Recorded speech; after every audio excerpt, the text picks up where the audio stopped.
Welcome to Biff's Mystery Theater. I have many tales to tell you. Ghost stories, murder stories, and tales that will make your bones chill.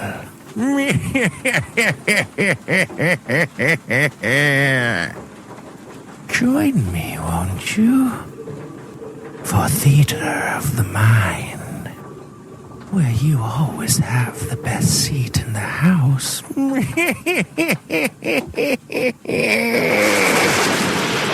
Now close your eyes and turn off the lights. And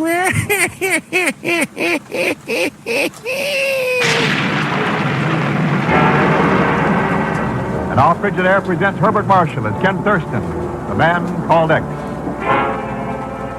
Anyone looking for Ken Thurston in New York takes on quite a job. There's one spot, though, where he's pretty certain to turn up sooner or later, and that's Barry McCarthy's original Turkish bag. Well, is it hot enough that I'm making it for you, Mr. Thurston? Hot enough. Barry, I'll never eat another steamed clam as long as I live. Good. Thank you, sir. For what? Are you a friend of the clams? Hello? Mr. McCarthy? Why, Mr. Selschmidt. Oh, no. Good morning. I'm in a very big hurry. I've got to find Mr. Thurston. You've seen him, maybe? Well, it's a matter... Come on in, Pagon. I'm quartered. Huh? Oh, hello, Mr. Thurston. You don't have any clothes on. I always take them open steam rooms. It's an old habit of mine. Oh. Mr. Thurston, I'm going to make you a millionaire. Fine. How much is it going to cost me? Not over 30,000. Huh? Not anything in the long run. Pagon, I haven't got 30,000. I don't feel like a long run. Now, hand me that towel, will you? But, Mr. Thurston, it's like shooting fish in a bathtub. You could at least listen to me tell it to you. Sure, why not? Well, this morning I get a letter from my cousin Zilda in Rio de Janeiro. That's in South America. So I've heard, yeah. Some artist named Oscar Doe told her confidential, of course, that a painting called The Cynics can be bought for about $30,000. The Cynics? Yeah. But some guy named Rembrandt, I think. Oh, no, wait. The Syndic. Syndic. Sure, one of Rembrandt's 3 greatest works. So Zilda says that some private collector would pay maybe $500,000 for this painting, you see? Sounds pretty obvious, Pagon. Barry, where's that phone you have in here? Right there, Mr. Thurston. Thanks.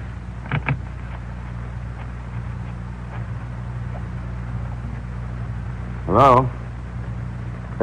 Could you tell me the present location of Rembrandt's painting, The Syndics of the Clothmakers Guild? Thanks very much. Well, Pagon, your art career is over. Good. Now, The painting we're going to buy for $30,000 was purchased in Amsterdam in 1923 by Van Allen Haven. He brought it to New York, and right now it's hanging in the Haven Galleries on 44th Street. But... You better wire Cousin Zilda, Pagon. Tell her to stop taking wooden nickels.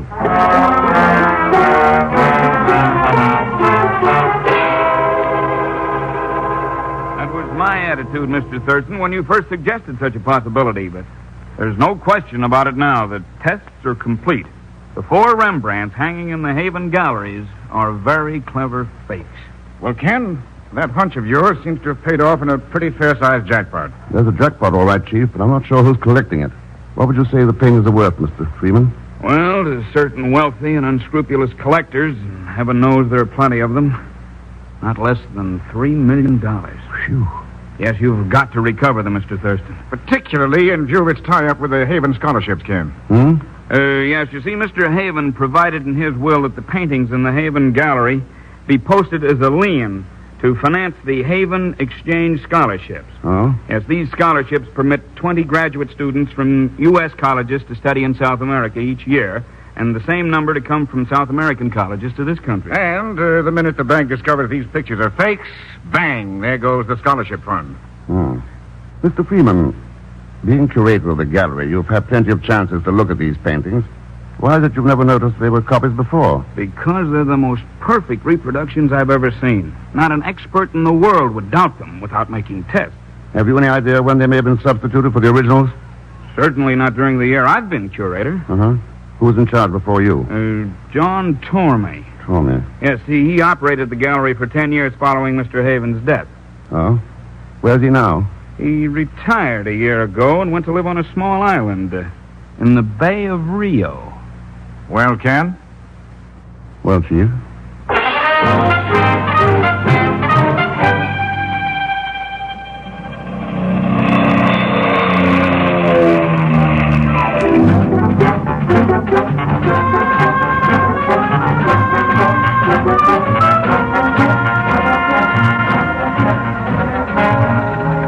Your attention, please. Flight 2, Rio de Janeiro to Buenos Aires, now loading at Gate C.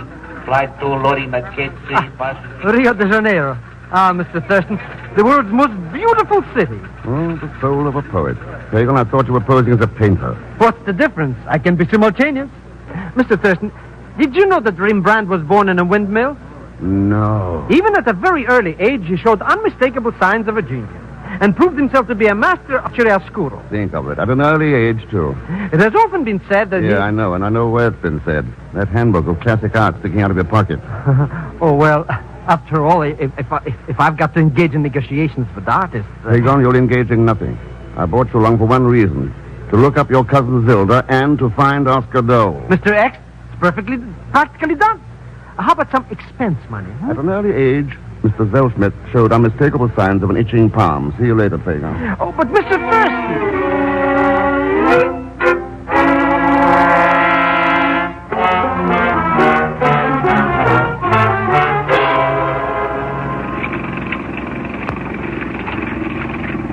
Hello there. Is this John Tormey's island? Right.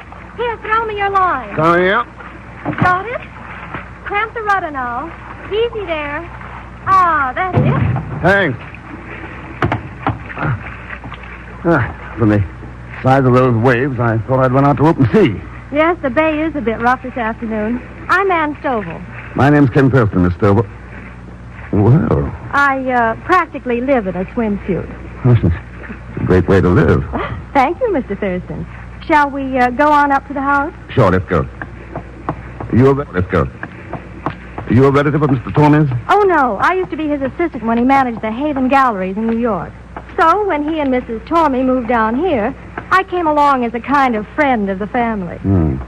Any vacancies in the family? Well, there might be. Good. I'm filing an application. Mr. Thurston, this approach of yours is intriguing, to say the least.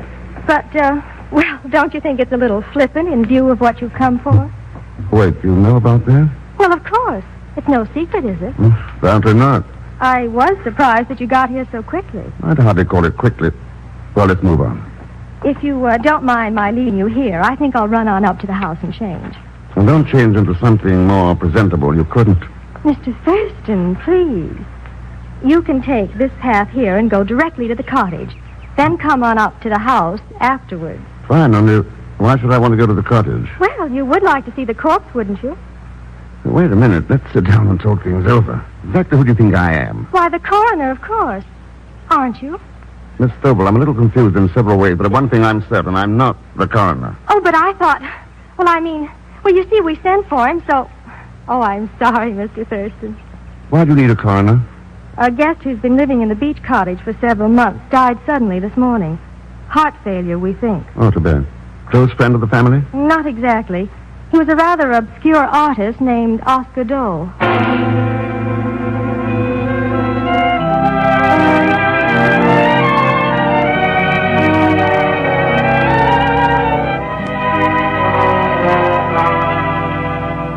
We've had very few guests here, Mr. Thurston. I'm so glad you came.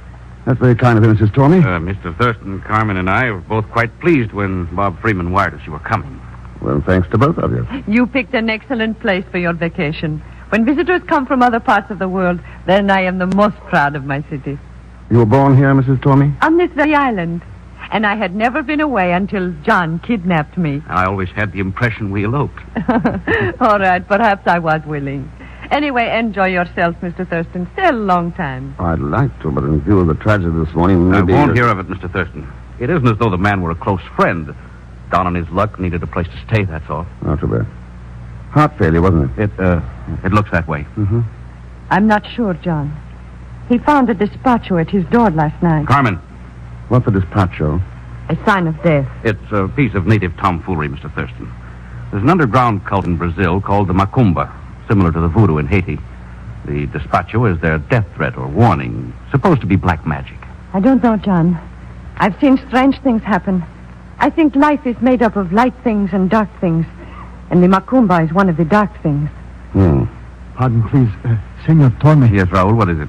A man, he asked for Senor Dole. Visitor for Dole? Well, show him in.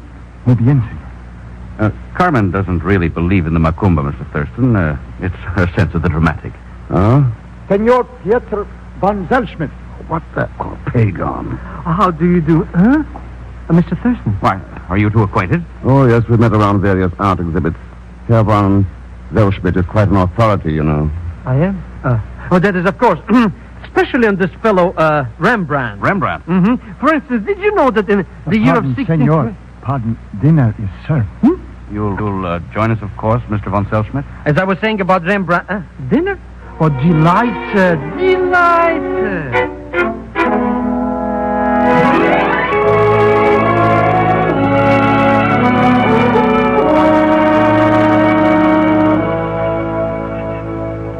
I was completely wrong, Miss Stovall, and I may as well admit it. Wrong? Because there Why? are things more flattering to you than a swimsuit. That dress, one of them. Just for that, I'm going to start calling you Ken from now on. From now on, Anne? Well, for as long as you're here. But of course I don't believe you. You're only being the well-fed male, sitting on the terrace after dinner and completely satisfied with the world. Well, I'm that all right. Look at those lights across the bay. A million fireflies. Rembrandt should have seen it. No one else could ever handle those lights and shadows. You're an artist? I paint watercolors mostly. I haven't the patience for oils. You're on an island of artists, you know. You mean the Tormes? Mm-hmm. And they're both very good at it, too. She's quite a lovely woman, don't you think? Very. And has a jealous husband, if that means anything. Well, it's interesting, but not significant. I'm looking in another direction. I could bid there, but I'll pass. Anne, how well did you know Oscar Dole? Oh, I scarcely knew him at all. I didn't like him, Ken, but I am sorry he died. Pretty sudden, wasn't it? Yes, but I guess that isn't so strange. There was a guard at the gallery in New York who died the same way about 3 years ago. Oh? They finally decided it was his heart. Wait a minute, quiet. What is it? Someone there in the shrubbery. Oh, here comes Mr. Torme. What's wrong, Mr. Thurston? What are you watching? Someone's hiding there in the bushes. Well, I'll make short work of that. Stand back. Oh! Don't shoot! All right, come on out of that. Snap it up. Don't shoot. I'm coming. I stumbled off the path. Was only trying to find the door. Good Lord, Bob Freeman. Hello. John, Mr. Thurston. Nice to see you again, Mr. Freeman. For the curator of an art gallery, you certainly get around.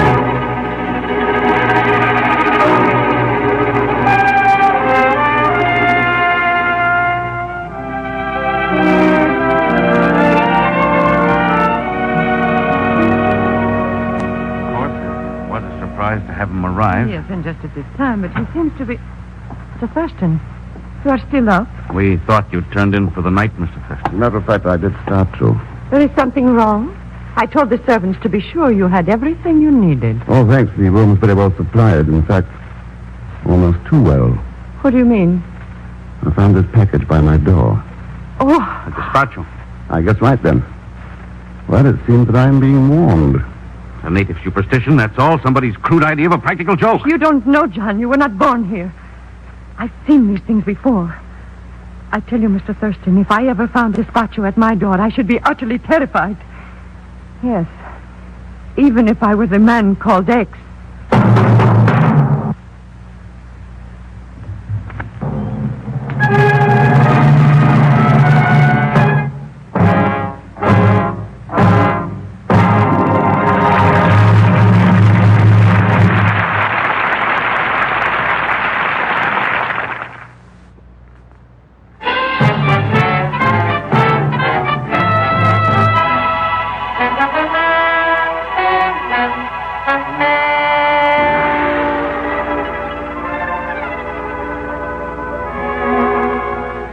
And now to continue with Frigidaire's Man Called X, starring Herbert Marshall. 4 valuable Rembrandts have disappeared, and clever copies have been substituted. Ken Thurston, searching for them on a small island in the Bay of Rio de Janeiro, has been sent a death warning. The same kind of warning Oscar Dole received the night before he died. And now it's the next morning. But, Mr. Thurston, I didn't expect to see you here. I was positively caught with my mouth open. Flabbergasted. Oh, it doesn't matter, Pagon. It's all out in the open now. Freeman shut off his mouth last night and spilled the whole deal. Even letting him know that I'm called X.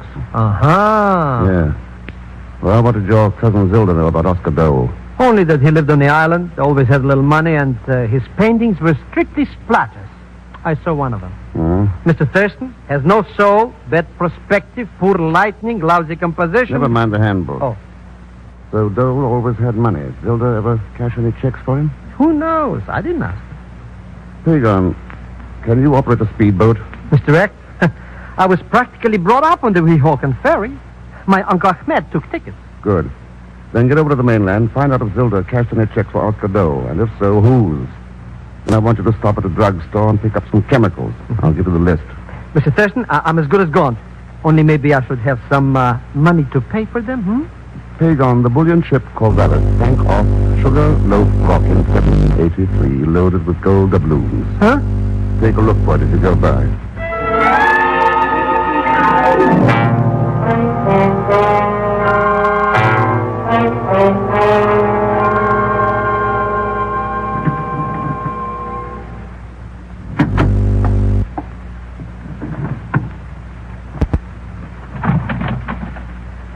You may as well come on in, Mrs. Tommy. Mr. Thurston, why are you searching through Mr. Dole's belongings? After Mr. Freeman's remarks last night, you surely know why I'm here. But you expect to find the paintings here in the cottage? As a matter of fact, I don't know. But I was hoping to find out something about the man who lived here. Too bad someone's gone over the place ahead of me. Oh, but you must be mistaken. It has not been touched. That's why I came. I'm going to have the servants clean up the cottage tomorrow.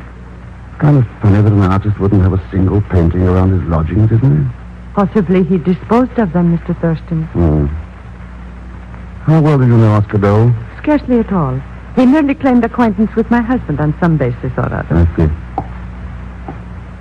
Beautiful view from here. Oh, the loveliest in all Brazil. Can't you see the composition there across the bay? Beauty and the Beast. What do you mean? There, at the edge of the water, is the city. Beautiful, gay, carefree Rio. A dazzling spot of light.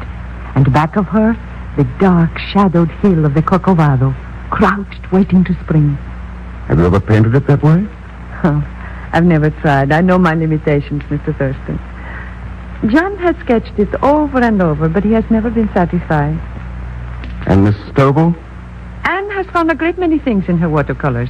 Green surf and white foam on the Copacabana, parakeets, hibiscus bloom. Oh, but those things are quite different, of course. Well, this cottage seems to be getting popular all of a sudden. Someone coming up the path. Yes, John. I wonder why he's coming here. Mrs. Tommy, maybe it's because he's a very jealous man. John? Why, yes, I suppose he is. I'd never really thought about it.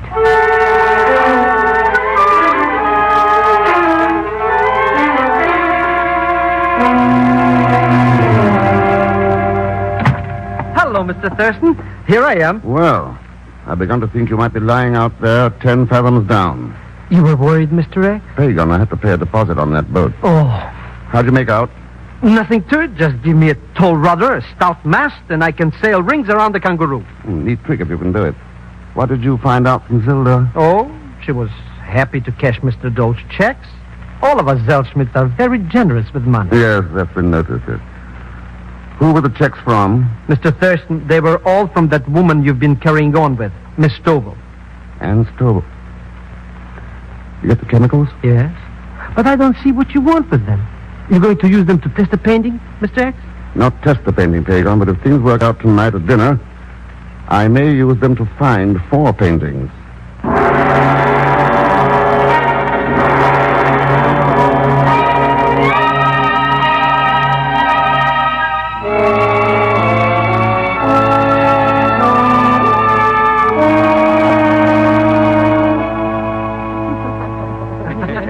Would somebody please pass the olives? Thank you. Mr. Thurston, you can be so completely charming. You make me forget that you are here as a manhunter. Is that the secret of your success? Oh, you're being generous both ways, Mrs. Tormey. What success? I haven't found the painting. Oh, but you will, Mr. Thurston. You must have some ideas. Everybody has ideas, Mr. Freeman, from fools to philosophers. An idea is the only thing in life that's free. Except art, of course. Art. And there's nothing free about an original Rembrandt. No, I guess not, Ken. Not when you put it that way. I wonder what he made from his painting when he was alive. Well, not a great deal, I should imagine, though I believe he did better financially than most of them. But I doubt very much, Mr. Tormey, that he ever sold 4 paintings for $3 million. Well, let's hope that no one else has a chance to do that either. You can bet on it, Mr. Freeman. They won't. It seems impossible to stay off the subject, even when it is so unpleasant. Of course, we're all suspects, at least... Hello, Tommy, come quick. The house, she is on fire. Raoul, what's the matter? Hey, smoke all over every place.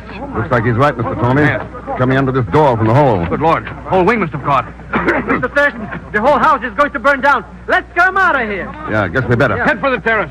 All All right. Quiet, everybody. The fire's over. Over? Huh? Open those windows on the terrace, Pagon. Let the smoke from those chemicals clear out of here. Chemicals? Mr. Thurston, what's the meaning of this? Meaning, only that I know now who has the 4 Rembrandts. Here, Pagon. A gun. See that nobody leaves this room. Right, Mr. X. Just leave it to me. I don't understand. What does this mean? Well, Mr. Tormey, any objections to my having a talk with your wife? No.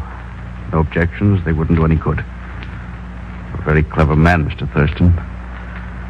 I can only hope that you're also a merciful one.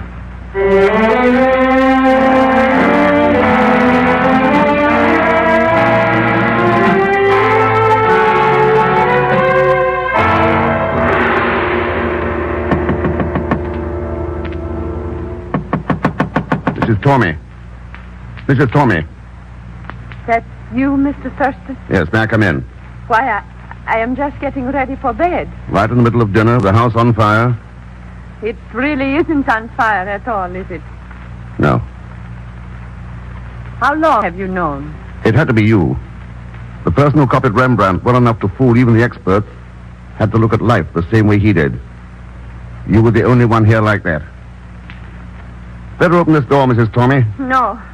And you won't get the paintings. No one else will either, because I'm going to burn them here. Wait, no. I've given my life for them. Do you think I'll let anyone else have them? Wait, listen to me. You said there were things in the history of your country that you'd rather forget. Those 4 paintings mean a chance to end such things for both of our countries. And that's bigger than any personal whim. Does that mean anything to you? Or were you lying? Just a moment. Come in, Mr. Thurston. Yes. The paintings are there on the table. Uh-huh. You are very persuasive, Mr. Thurston. Perhaps that is the secret of your success. Well, that's one success I'd almost rather not have. You killed 2 men. Stolen $3 million of the paintings and sent me a threat on my life, but... Oh, I don't know. But I didn't. I didn't do any of those things. What? Oh, I did poison that man Dole, of course, because he tried to blackmail me. But I did not steal the paintings. I thought all the time they were my own copies until he recognized them as the original. What? Wait a minute, it could be. It's all right. Mrs. Tormey, don't leave this room. I'll be right back. Don't worry, Mr. Thurston. I'm not going away.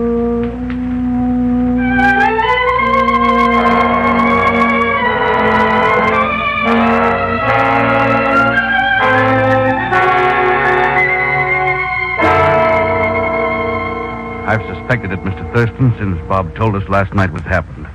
I've always known about her fondness for Rembrandt's work, but it doesn't matter what she did. I love her. I know, Mr. Tormey. There's nothing I can say. Words are pretty silly things sometimes. I'm sorry. If there's anything I can do, John, well, you can count on me. I'll be leaving in the morning, taking the pictures back. Thank you, Bob. I guess we'll be leaving too, Mr. Thurston, eh? This case is all wound up. Yeah, it looks that way, doesn't it, Pagon? Except for one thing. Although she copied them, Mrs. Tormey did not steal the paintings. Did Thurston? Furthermore, she didn't kill the guard of the gallery 3 years ago. And she didn't send me the Macumba death warning. Then who did? Someone who intended to sell the paintings eventually to some wealthy collector. Someone who had to act fast when I brought up doubts about the copies of the gallery. Someone who came to Rio on a trumped-up excuse. To get the originals before I could. Bob, no. Look out, Mr. X. Pulling a gun. It won't do him any good. Good heavens. Oh. Well, Freeman, you'll still be in shape to fly back to New York tomorrow. Only with handcuffs, not Rembrandt. Rembrandt. The man who saw the world in a swirl of shadows with mystic shafts of light. And hidden away in those shadows may be an answer to the whole business of life. Could be that way. Someday, when all the paintings have crumbled away to dust, there may be an answer left there, standing without shadows. And the world's last artist may paint it like that someday.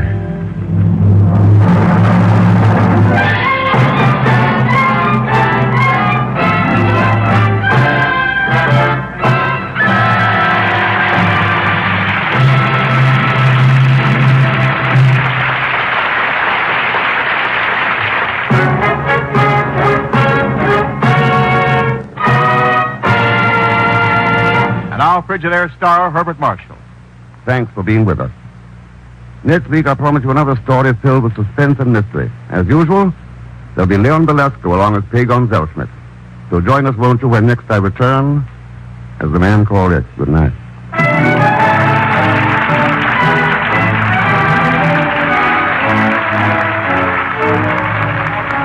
Frigidaire's Man Called X is directed by Jack Johnstone, with music composed and conducted by Johnny Green. Tonight's story was written by Les Crutchfield. And so until next week, same time, same station, this is Wendell Niles speaking for Frigidaire, made only by General Motors. All characters and incidents used are fictitious. Any resemblance to actual persons or incidents is purely coincidental. Remember, every Thursday, for the best in entertainment, tune in and stay tuned in to CBS, the biggest show in town. CBS, the Columbia Broadcasting System.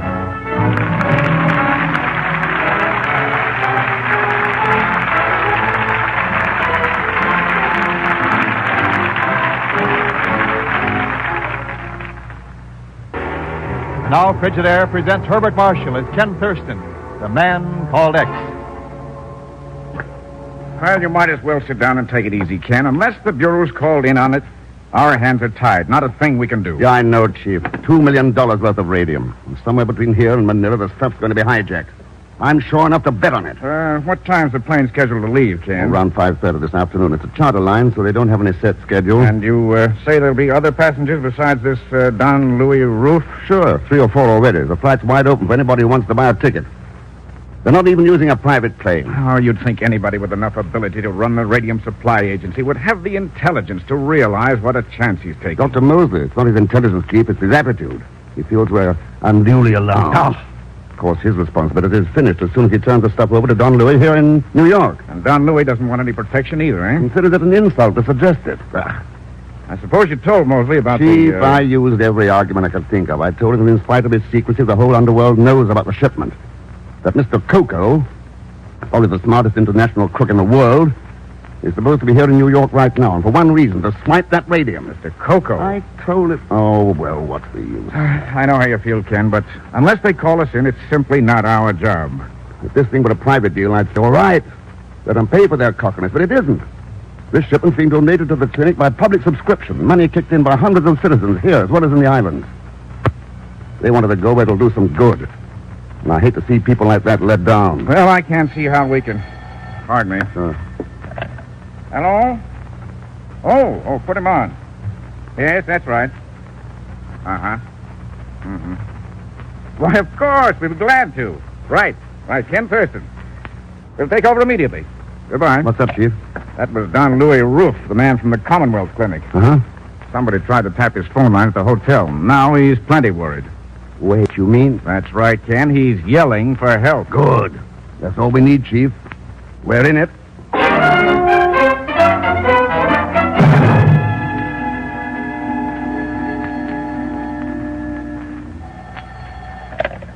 Mr. Pagan Zellschmidt, Esquire. Who's talking, please? Is this the Zellschmidt who's a friend of Ken Thurston, the Man Called X? Huh? I mean, most likely you have the wrong number. I never even heard of anybody like that. If you're the right guy, I'm ready to send you $100 by messenger. So I'm very sorry. Smith, I want you to take a message to Mr. X. Tell him if he wants to go on living, he'd better keep his nose out of this radium deal. Otherwise, my agents will be forced to eliminate him. Got it? Right. I shall go find him immediately. As soon as the money gets here, of course. You'll go now. Get the money later. Apparently, you don't realize who you're talking to. As a matter of fact, I don't think I've had the pleasure, Mr. I'm sometimes known as Mr. Coco.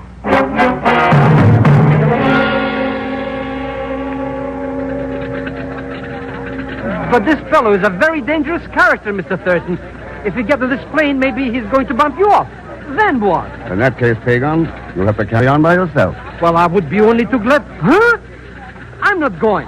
As a matter of fact, I just this minute remembered an appointment or something. It's probably that $100. You'll be in seat 5, Pagon. I've already bought your ticket. But... Pagon, you wouldn't let a close friend go into danger by himself now, would you? No, wouldn't I? Mr. Thurston, I only came to warn you. This Mr. Coco is not only a criminal crook, but he's also a very tough cookie. And he means business. Then if he gets us, we'll go together. Friends to the last. Oh, don't say such I beg your pardon, gentlemen. Huh? Since we seem to be fellow passengers, permit me to introduce myself. I am the Baron Irving von Wolf, at your service. Hi, Baron. My name's Ken Thurston. This is Mr. Goldschmidt. Gentlemen, I wonder if either of you knows the reason for this delay. We should have departed 3 minutes ago. I believe they're waiting for another passenger, Senor Ruff from Manila. Highly inconsiderate of him. We should have been here on time. You seem to be in a pretty big hurry to get to San Francisco. Are you going on business? Oh, not at all. I do not engage in business, Mr. Thurston. I find the income from my baronial estate quite adequate. You're lucky. Oh, just say. We're being honored. Here comes the princess.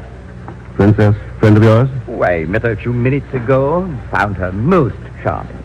Yeah, you can tell that from here. Pardon me, Baron Wolf.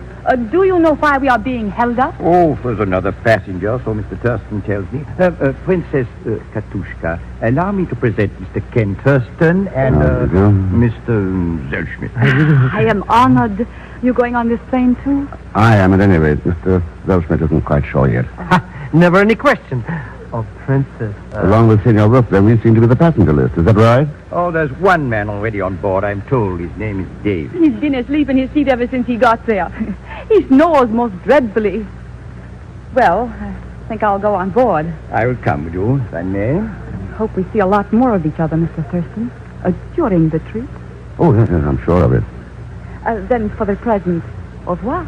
We'll see you on board, gentlemen. Mr. Thurston, I'm like a new man. Recapitulated, huh?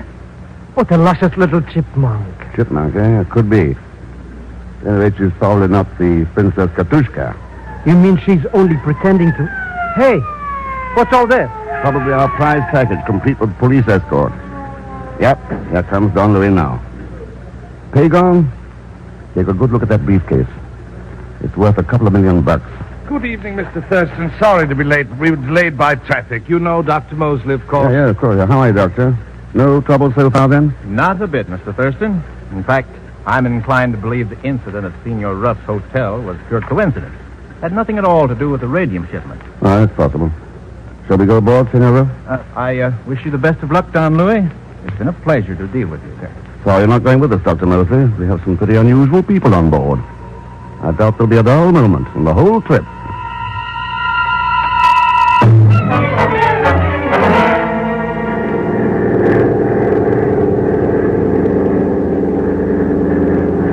Mr. Thurston, looks like we're going to land. Hey, what is this place anyway?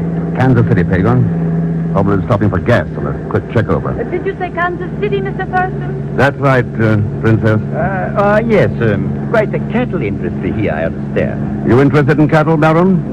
Only in a general way, Mr. Thurston. I have a large number on my estate, you know. Mm-hmm. Which reminds me, maybe I could get a hamburger here someplace if I had some money, of course. No question about it, Pagon. If you had some money, of course.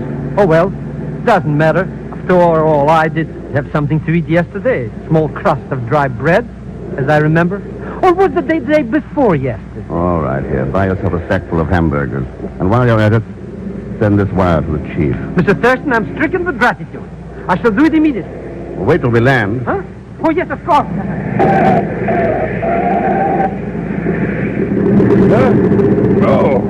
Oh, Mr. Thurston. What is this? We're landing? That's right, Don Lewis. Short stop at Kansas City. You had quite a sleep. Well, you may consider that an indication of my confidence in you, Mr. Thurston. I felt most secure. Thanks. That's more than I feel. Something's happened? Not a thing. That's what bothers me. Well, we seem to have arrived. Part of the trip's over, at any rate. I hope you're not too disappointed at the lack of trouble so far, Mr. Thurston. Not disappointed. Only surprised. This is Kansas City. We'll be here about an hour, so you'll have plenty of time to get out and walk around. What's the trouble, pilot? How come an hour? I'm only the co-pilot, mister. The home office radioed to us to wait here for another passenger, coming in on the commercial liner from New York. Oh? Yeah, wait. Aren't you Pete Colon? Yeah. You read the newspapers, too, huh? Well, you did get quite a lot of publicity. Why not, when an heiress makes the kind of claim she did? Said I married her for her money, threatened her life, had homicidal tendencies and a criminal mind. Who wouldn't get publicity? Yeah, I guess you've got something there.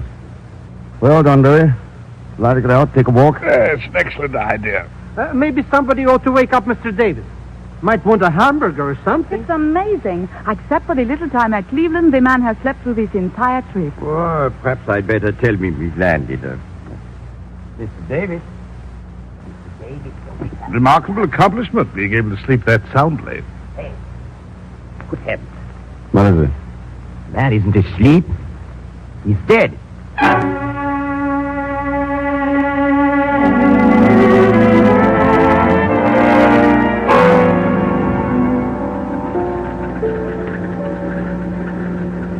Look, Mr. Thurston, here comes your friend now. Apparently he hasn't deserted after all. Hello, Mr. Thurston. Pagon, what the Sam Hill have you got in all those paper bags? Oh, hamburgers. Well, you only had $5. Must have taken most of that for the telegram. Oh, that I sent it collect. Here, one. No, thanks. Go ahead. I've got plenty of them. 25, in fact. I thought I might get hungry in the plane, you understand? I see. Mr. Thurston, do you think we'll be held here because of Mr. Davis's death? No, Don Lurie, we'll probably take off right away. Our new passenger was supposed to be on that liner that came in a few minutes ago. What do you think was the matter with him, Mr. Thurston? His heart, maybe? No, Pagon. I think he was poisoned. What? But you mean because of this? That's right, Don Lurie. Because of what's in that briefcase. Davis was the crook who used to run the Christmas gang. I recognized him in New York. But he never even glanced at it all during the trip. Hadn't got around to making his play yet. But somebody on board decided to cut down the competition. Poisoned him. Oh? What's this about someone being poisoned, Mr. Oh, Baron. I was telling Senor Roof that the late Mr. Davis was undoubtedly poisoned. But that's so silly. Who could have done it? Any number of people. Our co-pilot, Pete Colon, filled the water bottle at Davis's seat.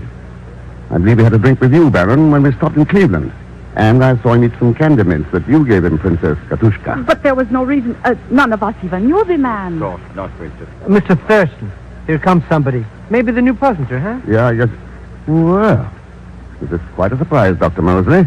Hello, Mr. Thurston. Don Louis. To Mosley. I suppose this does seem a bit foolish, but I found your apprehension contagious and decided to come along as far as San Francisco. I caught the next... Oh, well, hello there. I beg your pardon. Oh, sorry, you don't know these people, do you? Princess Katushka, Baron von Wolf, Dr. Mosley. But I... How do you do, Dr. Mosley? A pleasure, Princess Katushka. Well, I'd better get aboard. I've laid you enough already. Perhaps you should all get aboard. An excellent suggestion, Don Louis, unless you object to traveling with a poisoner. That's according to Mr. Thurston's theory, of course. Matter of fact, Princess Katushka, I've got more than one theory. Really? Such as? Well, one of them is that you may be the Princess Katushka, and again, you may not. How interesting. And as far as Baron von Wolf's concerned, I seem to remember a celebrated jewel theft in London some years ago. The defendant used that name. A remarkable coincidence. However, we do seem to have a certain advantage over you, Mr. Thurston.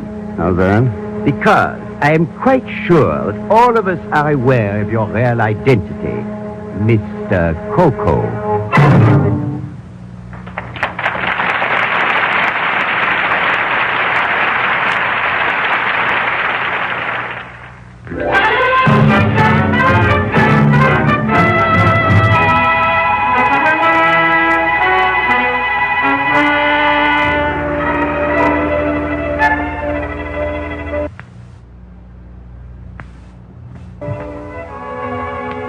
Now to continue with Frigidaire's Man Called X, starring Herbert Marshall. Mr. X has watched the briefcase of radium like a hawk ever since the plane left New York. But so far, no direct attempt has been made to steal it. Right now, the plane is making a brief stop in Denver, Colorado. Hello, Mr. Thurston. Hey, what happened to Senor Ruff? Nothing's happened to him, Pagon. He's sitting over there on that station bench, exactly 31 feet away. Why? Oh, nothing. Except I always become very uncomfortable when I get close to $2 million. Here's a telegram from the chief. How do you know who it's from? I'm very glad you mentioned that, Mr. X. You see, it's the humidity. The envelope came unstuck. Let's see, Keep an eye on Don Louis for a second. Height about 5 feet 6, age 37, dark complexion, black curly hair, teeth, no visible fillings, weighs somewhere But, near Mr. 140 Thurston, pounds. there is nobody on board like that. Yeah, so I've noticed. Look, somebody's talking to Don Louis. Yeah, Dr. Mosley. Now he's picking up the briefcase and setting it down again. What is he trying to do anyhow? Hard to tell, Pagon. Attention, all passengers from charter plane to San Francisco, please come aboard. Tom, Pagon. Charter plane- Oh, maybe I should have stayed in New York. Only when I saw that princess, what's her name, how could I know she was only a cold fish? Cold fish? Oh, no, I wouldn't say that. Well, Dr. Mosley, you practicing weightlifting? Thurston. Oh, I didn't hear you come up. I was just telling Don Louis here, this briefcase must get pretty heavy. All the lead shielding in it, you know. Yeah, I suppose it does. Yeah, well, I was just going to carry it to the plane for Don Louis. Oh, I wouldn't think of letting you go to all that trouble, Dr. Mosley. Here. I'll be only too happy to carry it. Shall we go, gentlemen?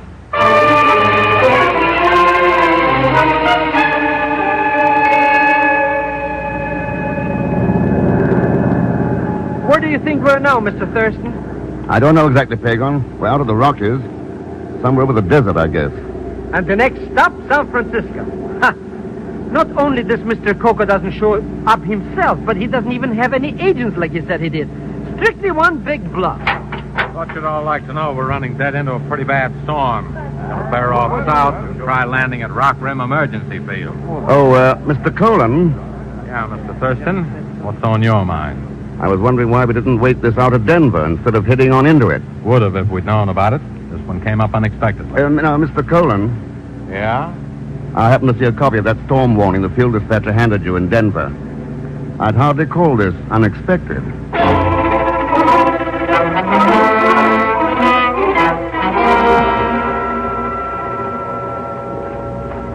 Good heavens! You can't see anything in this dust. We'll get lost. We better stop. The building's over this way. Oh. If I know anything about the desert, there'll be a rain behind this wind. Oh, it's a very good thing I bought those hamburgers in Kansas City. 14 left. Maybe I can make a little profit on it. Here, over this way. Here's the door to the field office. Ah, detestable climate, I must say. Nothing like it on your estate, Baron. There's shelter at least. That's a relief. Hurry up, everybody inside. I want to keep this sand out. Isn't there anyone here? Place seems deserted. Yeah, it does. Oh, hello, a note from the attendant here on the desk. Yeah. In event of any plane being forced down here, entire facilities are at the disposal of the personnel. I intend to be gone 3 days, servicing flight beacons on the mountain range at the west. There seem to be bunk rooms of some sort along the hall back here. Probably living quarters in the rear, there usually are. Uh-oh, the phone's dead. Oh, there's a rather nice lounge. Well, whatever it is, it looks like it's ours for the night. We're stuck here until morning at least. 8 people and $2 million.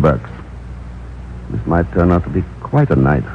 Oh, would anybody like to buy a nice hamburger? Only 75 cents.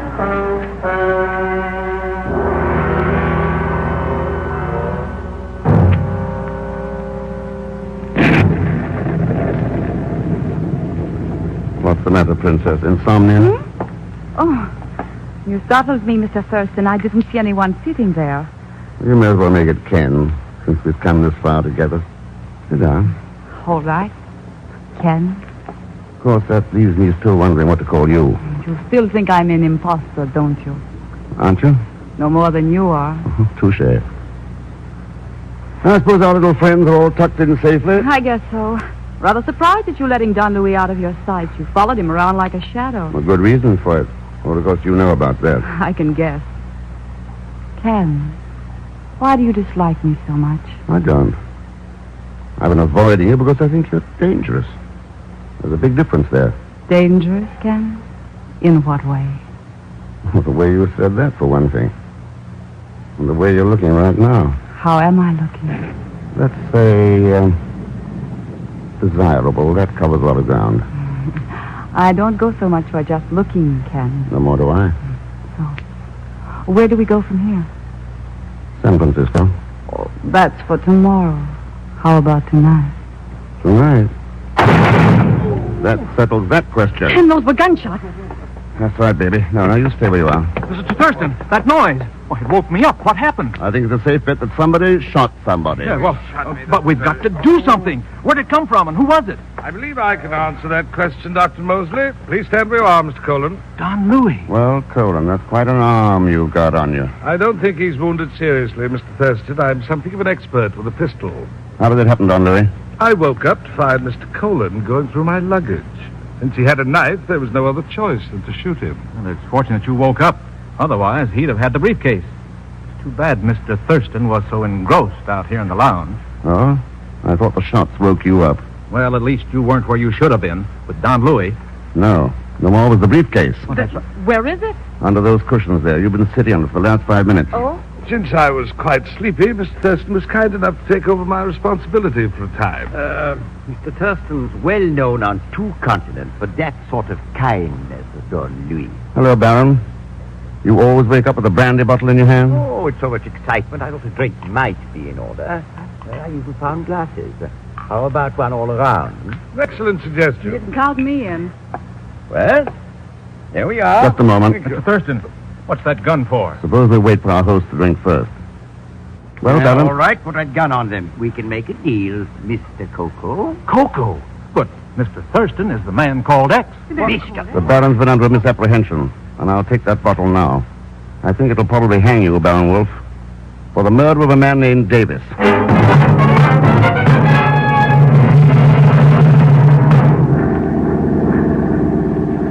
But, Mr. Thurston, think of the humiliation for the honorable name of Zelschmidt. Traveling up here with all these bad characters, and your gun pointed at my back. Why can't I sit with you and Don Louis?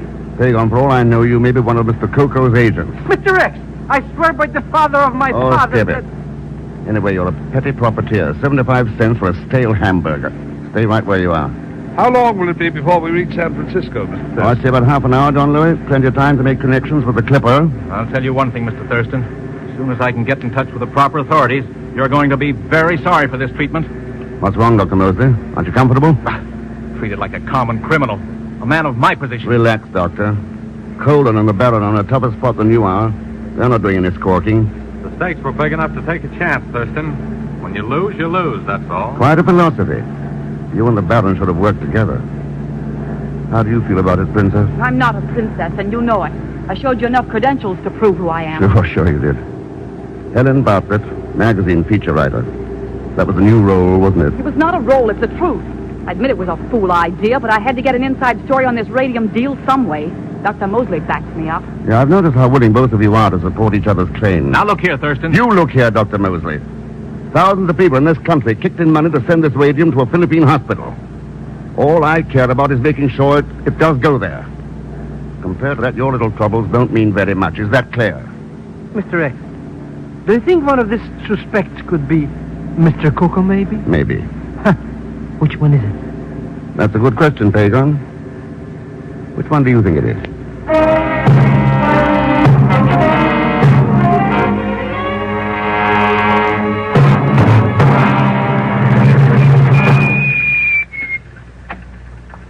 Well, that looks familiar. You mean the Clipper, Don Louis? No, the wharf there. That's where I first landed, coming over from Manila. Well, I guess we may as well see you aboard.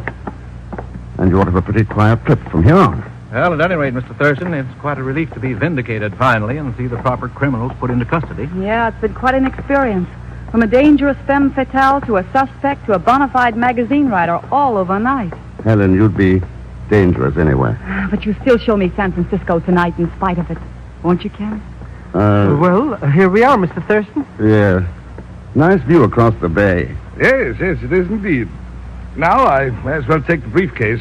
Mr. Thurston, neither I nor my people can ever thank you enough for your protection on the trip from New York. That's very generous of you, Don Louis. As I said before, my one interest in this affair is to make sure the radium gets to its destination. Those customs guards there, they have the same idea. What? Why, those rifles are pointing at us. Oh, no, not us. Every one of those rifles is pointed straight at you, Mr. Coco. Huh? I seem to have underrated you, Mr. Thurston. How did you find out? Your gun first, please. Thanks. Well, it was your top coat. You threw it across the seat in the plane, and I happened to notice the label. Gonzalez, the tailor, Manila. But Don Louis was from Manila. Around it was a line of tiny pinpricks, where another label had been ripped out. So I wired the chief for a description of the real Don Louis roof. You didn't fit it, Mr. Coco. But, Mr. Thurston, I dealt entirely with this man. He presented all the necessary credentials. What happened to the real Don Louis? Well, Mr. Coco, any answer there? We'll find him all right. And when we do, I think we'll find a few bullets fired from this gun. And that ought to make a pretty tight case. Now that I come to think of it, Mr. Thurston, I thought this fellow's voice sounded familiar. Yeah, he's the one who called me on the phone. Pagon, have another hamburger. Well, I don't mind if... Huh? Well... Yes, they're all such fools, Ken. They never see it before it's too late. Helen, any man's a fool when he sets himself against humanity. That's the real man without a country. If such there be, go mark him well. For him no music's raptures swell. As a fool he lives and blindly dies, finding death his only prize. The beautiful sunset there beyond the Golden Gate, except for one dark shadow from that rock on the right. Mr. Coco, that's the rock they call Alcatraz.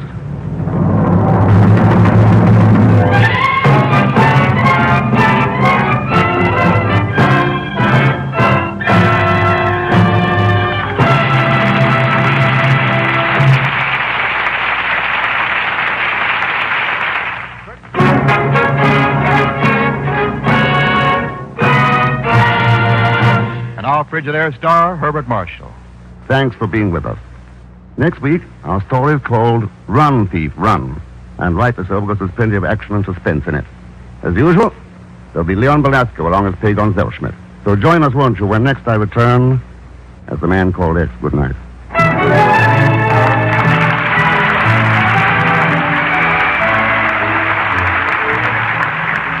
Frigidaire's Man Called X is directed by Jack Johnstone, with music composed and conducted by Johnny Green. Tonight's story was written by Les Crutchfield. And so until next week, same time, same station, this is Wendell Niles speaking for Frigidaire, made only by General Motors. All characters and incidents used are fictitious, and any resemblance to actual persons or incidents is purely coincidental. Remember, every Thursday, for the best in entertainment, tune in and stay tuned in to CBS, the biggest show in town. CBS, the Columbia Broadcasting System.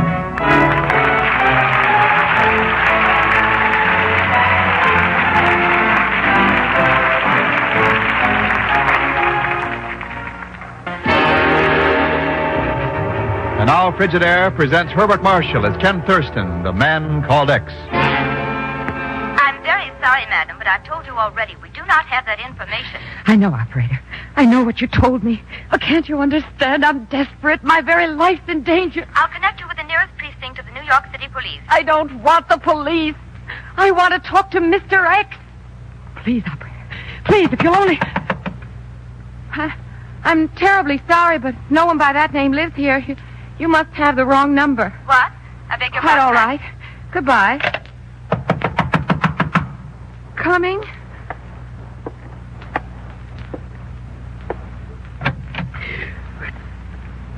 It's you. That's right. Were you expecting the Man Called X? I don't know what you mean. I never heard of any such person. Yeah? I wasn't going to talk. Really, I wasn't. I only meant to... What are you going to do? No! Come here, you... Whatever you were going to do, baby, looks like you've had a change of plans.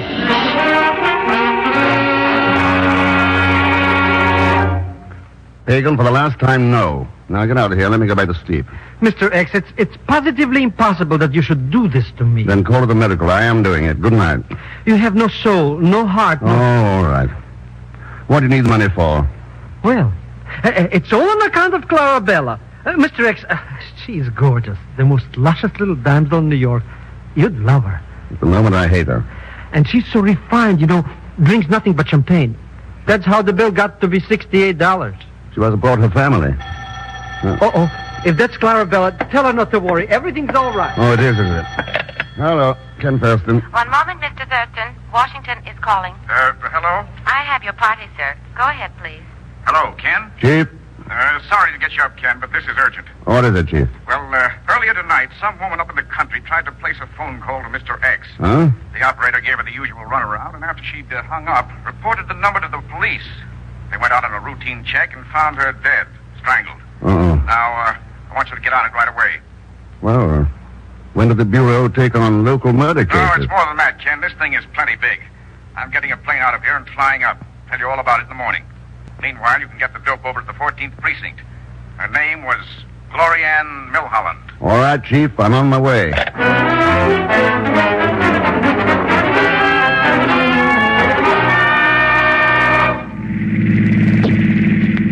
But, Mr. Thurston, first I drive to the police station. Then I drive to the morgue.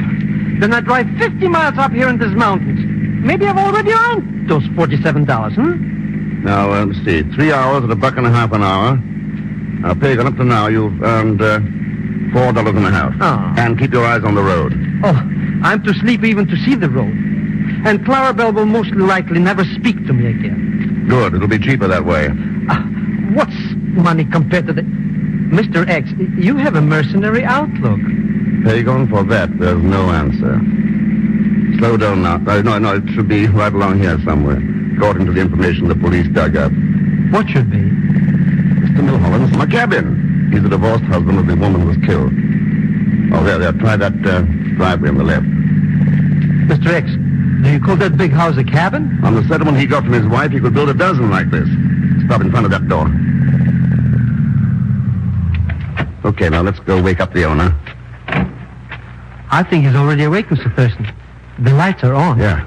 Front door's open. Come on. Mr. X, look. In the driveway. Yeah, I see. But why would anybody do that? It fits the description of Milholland, all right. But how'd he get all those holes in him? I'd say by standing in front of a Tommy gun. It'll do it every time.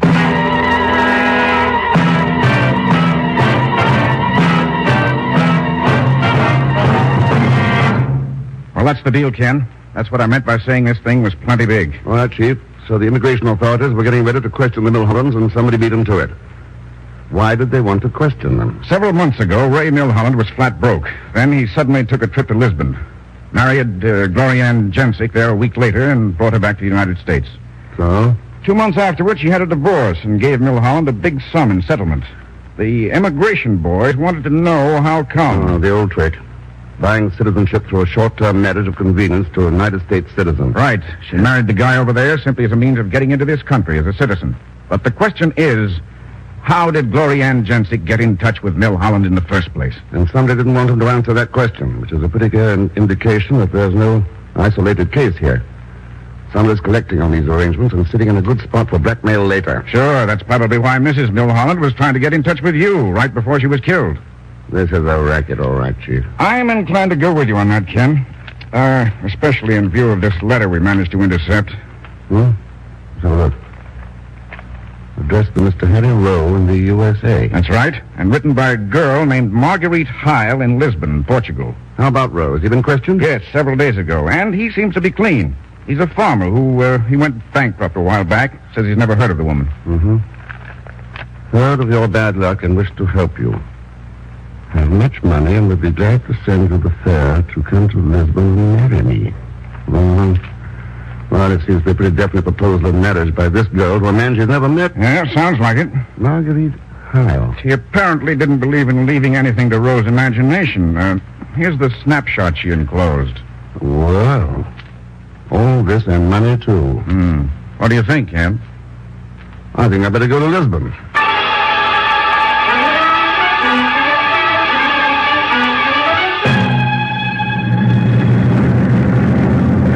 This is absolutely the last straw that busted the camel, Mr. Thurston. You didn't even let me have time to say goodbye to Clara Bell. What's the difference, Pagon? She isn't speaking to you anyway. And now when I'm practically engaged, you want me to make love to some strange woman. One who probably don't know how to talk good English, even. You've got a point there. I will not be a philatelist. It wouldn't be fair to Clara Bell. It's an awful quick $40. That's the only thing I like about it, but I won't do it. Pagon, all you have to do is pretend you're Harry Rowe. Meet this girl, string her along, try to find out who's behind the racket. But you forgot one thing, Mr. X. This Harry Rowe's coming to Lisbon to marry the girl. Well, I wouldn't advise her to go that far. No. Absolutely, positively, and finally, no. Well, I guess I'll have to handle it myself. That's what I intended to do in the first place. I thought this might work out better. Oh, no doubt you'll do a much better job than I could, Mr. Yeah, I suppose so. I'm not looking forward to it. Hey, what's that? Oh, it's a snapshot of Marguerite. Here, I'd like to see it. Well, I don't mind if Huh? This is her? This is Marguerite? Yeah. Oh, I don't blame you for turning down the job. But, that is... Mr. X, I have reconsidered the matter carefully, and I can now see my duty without the slightest consideration for my own personal feelings. I shall do this job for you. Pagon, your nobility of spirit overwhelms me, and I'm quite sure Clarabella will be very understanding. Clarabella? Who's Clarabella? Mr. Thurston, can this plane go any faster?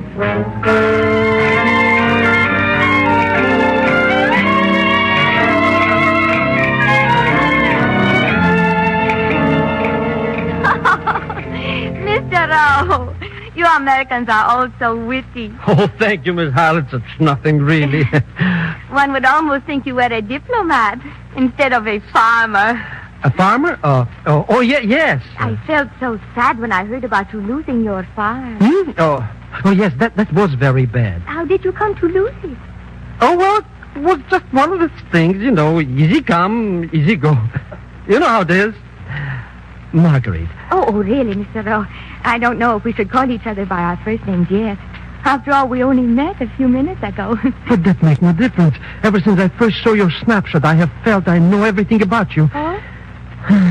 Such beautiful little hand. And your wrist. And your arm. Mr. Rowe, please. I'm sorry. What were you saying? About your farm. What did you raise on it? Crops, mostly. Different kinds, of course. Oh? Did you practice crop rotation? Marguerite, I know all about farming. I didn't need to practice. Oh, Mr. Rowe, you are so clever. You think so? Well, you won't mind if I put my arm... Oh, please. Mr. Rowe. Oh, in my country, a girl only permits such things after she's married. Oh, well, in that case, I'll be... Huh? Let us hope, of course, that will be very soon. And then you will take me back to the United States. Won't you, Harry? Well, I tell you, it's like this. It's in the first... Harry? Margaret. Won't you, Harry? Anywhere. Come here, baby. No, I didn't mean... I really think you should leave now. It's getting late. But, don't you think we ought to get better acquainted? I mean before we're married? Come on now, we'll have lots of time later. But your letter, it sounded like you were so friendly. I am, Harry. You wait and see. But I don't want to... Maybe I could at least kiss you goodnight. Every night, Harry, when we get to the United States. Good night now. Clarabella never acted like that. Well, that's that. No, not at me. Don't shoot! Don't shoot! Why don't they have bigger trees in this part? Huh? Maybe that's all. Oh, somebody's coming. They're heading this way. They're after me. I didn't know she was your girl, mister. I never ever saw before. You got me mixed up with somebody else. Please don't shoot me. Please, I was only too... Huh? It's you, Mr. X.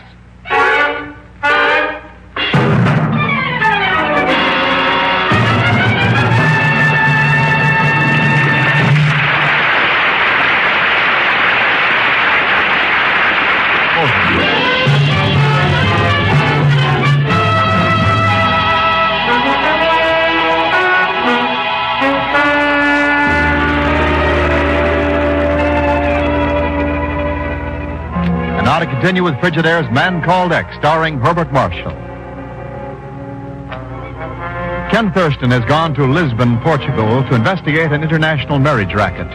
Pagon has been posing as a marriage-minded American named Harry Rowe, and a few minutes ago left the home of Marguerite Heil, only to walk into a burst of gunfire from the dark shrubbery of the park. And Pagon is thrown completely off balance when he sees Mr. X himself carrying a smoking gun in his hand. Pagon, let's get this straight once and for all. I did not try to kill you. But your gun, those shots, zing, zing, bullets all around. Mr. Thurston. Pagon, somebody shot at you from the underbrush. I was standing across the street. I fired at the gun flashes. And whoever it was got away into the park. You mean somebody else was here? Sure. But that's even worse. Who was it? I don't know. Maybe you got a rival. And maybe she's got a husband. Mr. X, I resign. From what? From being Harry Rowe. Starting right now, I have again become Pagan Zelchman. Well, keep your chin up. Maybe you'll outgrow it. For $40, I can afford to be a clay pigeon. That's fair enough. Make it 100. I accept. Just call me Harry. But from now on, I only work in the daylight. Matter of fact, you'll only have to work at it for about 15 minutes. Long enough to introduce me to Marguerite. Huh? Sure. I'm an old friend of yours you happened to bump into on the plane over. I'll handle it from there. After all my groundwork, eh? You're getting $100 for it. But, Mr. X, she is definitely not your type. You know, Margaret is sweet and shy and innocent. Oh, sure. Mixed up with a two-time killer and proposes to a man she's never seen. She's shy, all right. She probably has a very good explanation if you could only find out. What did you find out, by the way? I'm very glad you asked me that because she... Well, in the first place, I mean, she said... Well, not anything. I see. Then the only helpful thing you've done is to get yourself shot at. Mr. Thurston. That shows that our killer has crossed the Atlantic. Probably here in Lisbon. You mean the same character that tried to shoot me is the one who killed those Milhollands? I think it's a fairly safe bet. And you're lucky he wasn't using his Tommy gun this time, Pagon. Remember how Ray Milholland looked? Mr. X, absolutely for the last time again, I resign.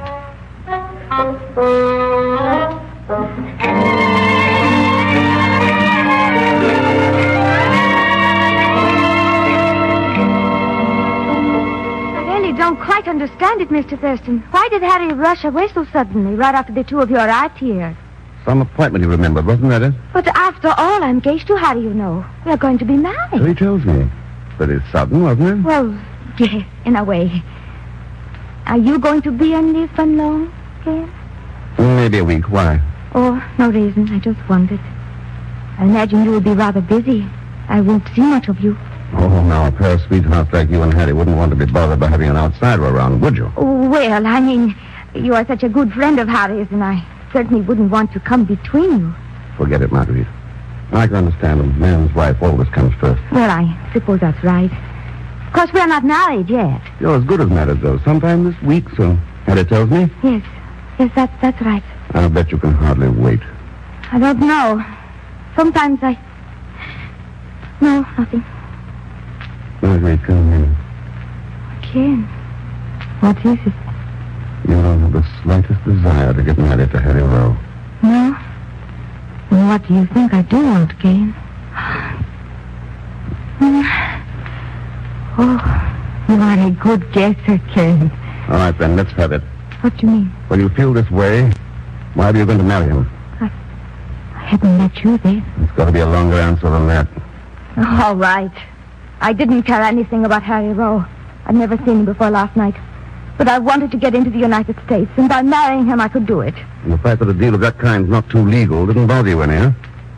How'd you get in touch with Harry in the first place? The man gave me his name. What man? I don't know, Ken. I only knew him as Mr. Jones. What difference does it make? Plenty. How much did you pay him? Nothing. Oh, now, come on. Wait a minute. But I didn't, Ken. I did some work for him. What kind of work? No, I can't. Please don't make me tell. I don't know much about him, Ken, but I do know he's dangerous. I'll buy that one, all right.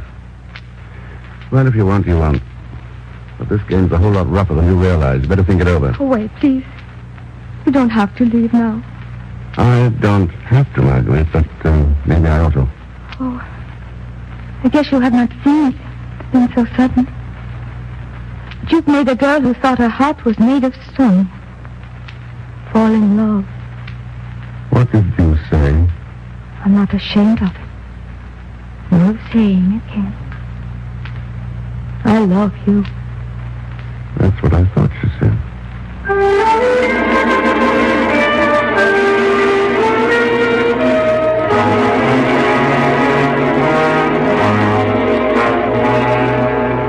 But, Mr. Thurston, it's impossible to understand it. For me, she was strictly a cold fish, but for you, I don't get it. Never mind, Pagon. The main thing is she didn't kick through with the list. And that's what's important. List? What list? The names of wealthy women she's introduced to this man who calls himself Jones. Not only the ones who are still here, but the 20 or so were already married and gone to the States. Did she tell you who this Mr. Jones is? No, but Pagon, I'm expecting a visitor. As soon as he gets here, I'll tell you both who Mr. Jones is. But if Margaret didn't tell you, then how did you find out? From the chief. He phoned about an hour ago in answer to that cable we sent him yesterday. That's something else I don't understand, Mr. Thurston. You told him to check all the passenger lists on planes from New York to Lisbon for the last 6 months. That's right. And to look for repeats of the name of anybody who flew over between the time of the murders in New York and the time you were shot at here. And he found somebody like that? Just one man with a lucky hunch. I wonder if that... Hello. Hello, Ken? Marguerite.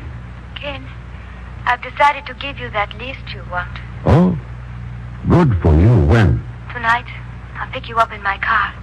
We'll drive somewhere. Will around 9 be all right? Perfect. All right, Ken. Until 9, then.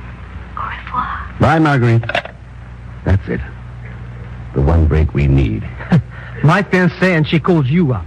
Now, Pagon, you've still got Clarabella. How do I know if I have or not? Anyway... Who's there? I don't know. Mr. Jones, maybe? Let's hope not. Come in. Good afternoon. You are Senor Thurston, no? That's right. And you? Lieutenant Moreno, Special Division Lisbon Bureau of Police. At your service. Come in, Lieutenant. And this is Mr. Zellschmidt. How do you do, senor? Hello. I was told you would give me the name of a man, senor. That's right. He's wanted for 2 murders in the States, possible blackmail and conspiracy against the government. I don't know his Lisbon address, but you'll probably have it in your files. And his name, senor, is? Mr. Olan Lee. Never heard of him. Olan L-E-E. L-E-A. L-E-A. Olan Lee. We shall apprehend him at once. Are there accomplices? Only one that I know of. And the name? No, Lieutenant. I think I better handle that one myself. Matter of fact, my investigation of the accomplice won't be completed until tonight.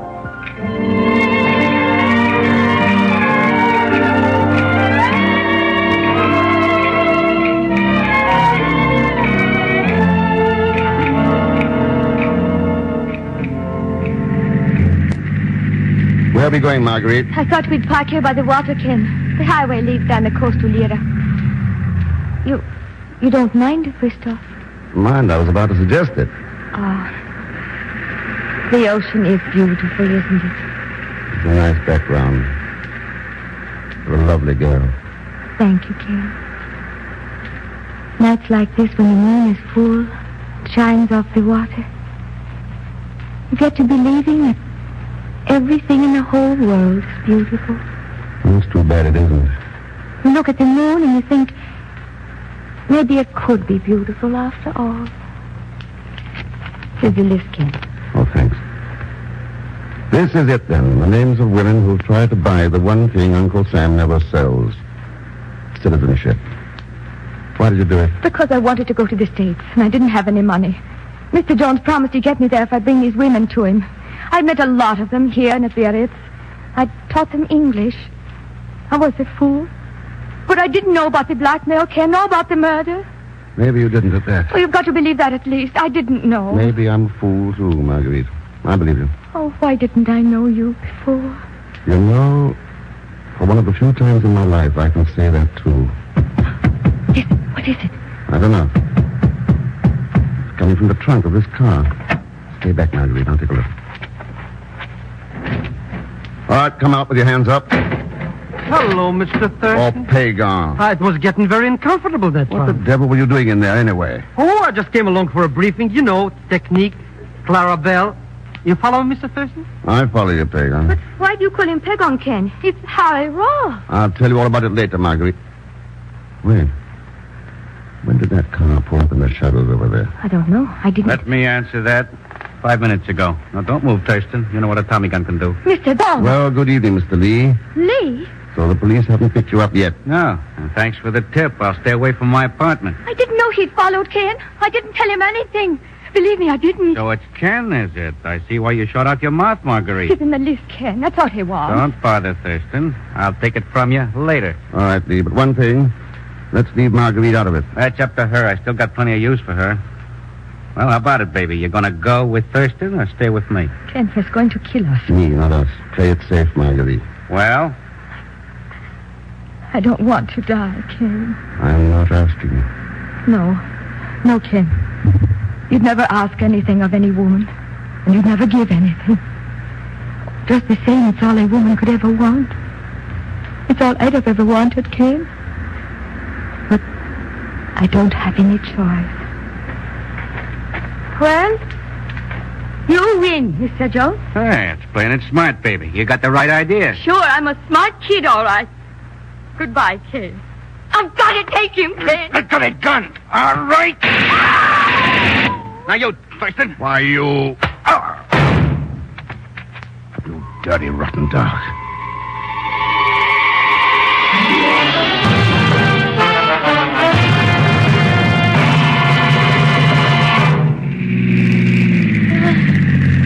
Here's the hospital, Mr. X.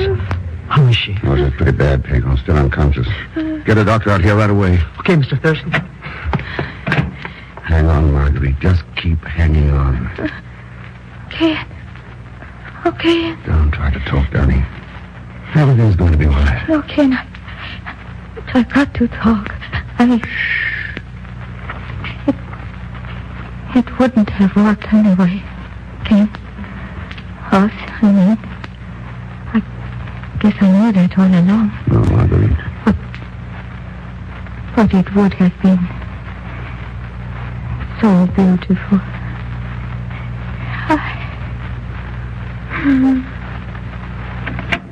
The doctor's coming right now, Mr. Thurston. Is she? I mean, she's... Yes, Pagan. What will we do, Mr. X? I don't know. I guess I better call the chief. She saved our lives. Yes. Mr. Thurston, you liked her very much, maybe, eh? I don't know, Pagan. What difference does it make now? The world's rid of Olin Lee, and the world's lost Marguerite. Maybe that's the way it has to be for some reason. Oh, what the heck? The only thing we can do, I guess, is to send a cable. Investigation successful. Mission completed. Case closed.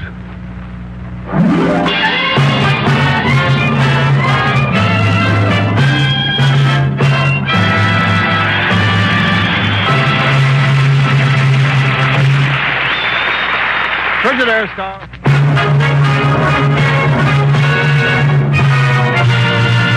And now Frigidaire star Herbert Marshall. Next Thursday is the second anniversary of VJ Day, so we're giving up our time for a special program. But we'll be back in our regular spot on Thursday the 21st, 2 weeks from tonight. And of course that includes my pal Leon Velasco with Pagon Zellschmidt.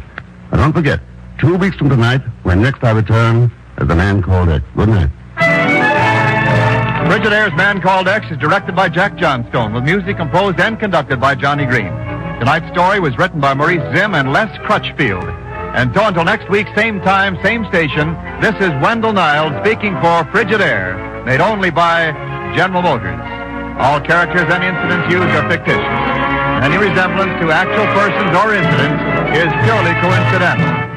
Remember, not next week, but a week from Thursday, we'll be back with Mr. X.